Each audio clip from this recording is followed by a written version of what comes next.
Hello friends, Siragadikka ஆசையில் இன்றைக்கி என்ன நடந்துச்சுன்னு பார்க்கலாம். இங்கே நம்ம வித்யா வந்துட்டு மீனாவை இருக்க வைக்கிறதுக்கு பூக்கட்டி கற்றுத்தர சொல்லி என்னமோ பண்ணிகிட்ருக்காங்க. அந்த நேரம் பார்த்து ரோகிணிக்கு மாமாவாக நடித்தவர் வந்து கறி எடுத்துகிட்டு வந்துடுறாரு. வித்யா பார்த்துட்டு ஷாக் ஆயிடுறாங்க. ஐயோ, நீ எதுக்கே இங்கே வந்த அப்படின்னு கேட்கவும், இல்லை எல்லாம் ஆட வெட்டினேன், அதான் உனக்கு கொடுத்துட்டு போகலான்னு வந்தேன் அப்படின்னு அவரும் சொல்லிகிட்டு இருக்காரு. இங்கே கரெக்டாக நம்ம மீனா வந்து இந்த குரலை கேட்டிருக்கமேன்னு வந்து பார்க்கலான்னு வராங்க. அவர் கரெக்டாக போயிடுறாரு.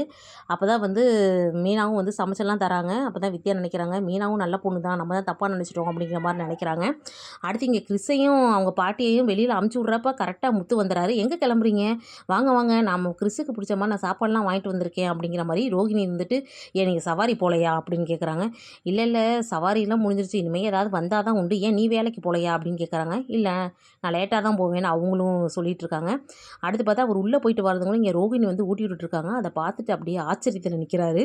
என்ன பார்லர் நம்ம இப்படிலாம் செய்யாதே அப்படின்னு கேட்கவும் ரோகிணியோட அம்மா சமாளிச்சுறாங்க. இல்லை, அவன் தான் ஊட்டி விட சொன்னாப்பா அப்படிங்கிற மாதிரிலாம். அடுத்து பார்த்தா இங்கே நம்ம மீனா வந்து வந்துடுறாங்க. என்னங்க நீங்கள் வேலைக்கு போகலையா அப்படிங்கிற மாதிரி கேட்குறாங்க. இல்லை மீனா, இனிமேல் சவாரி வந்தால் தான் போகணும், உனக்கு ஒரு விஷயம் தெரியுமா, பாலர் அம்மா தான் கிறிஸுக்கு இன்றைக்கி ஊட்டி விட்டுச்சு அப்படிங்கிற மாதிரி சொல்லிட்டு இருக்காரு. இதில் என்னங்க இருக்குது, எல்லாரும் அம்மா மாதிரி தானே, குழந்தைக்கெல்லாம் ஊட்டி விட மாட்டாங்களா அப்படிங்கிற மாதிரி அவங்களும் சொல்லிட்டு இருக்காங்க. ஓ அப்படியா அப்படிங்கிற மாதிரி. ஆனால் இங்கே ரோகிணி வந்துட்டு என்னடா இவங்க 2 பேரையும் கிளப்பி விட முடியலைங்கிற மாதிரி இருக்காங்க. பார்க்கலாம் ரோகிணி ஏதாவது செஞ்சு கிளப்பி விட்ருவாங்களா இல்லை இங்கே இருப்பாங்களான்னு.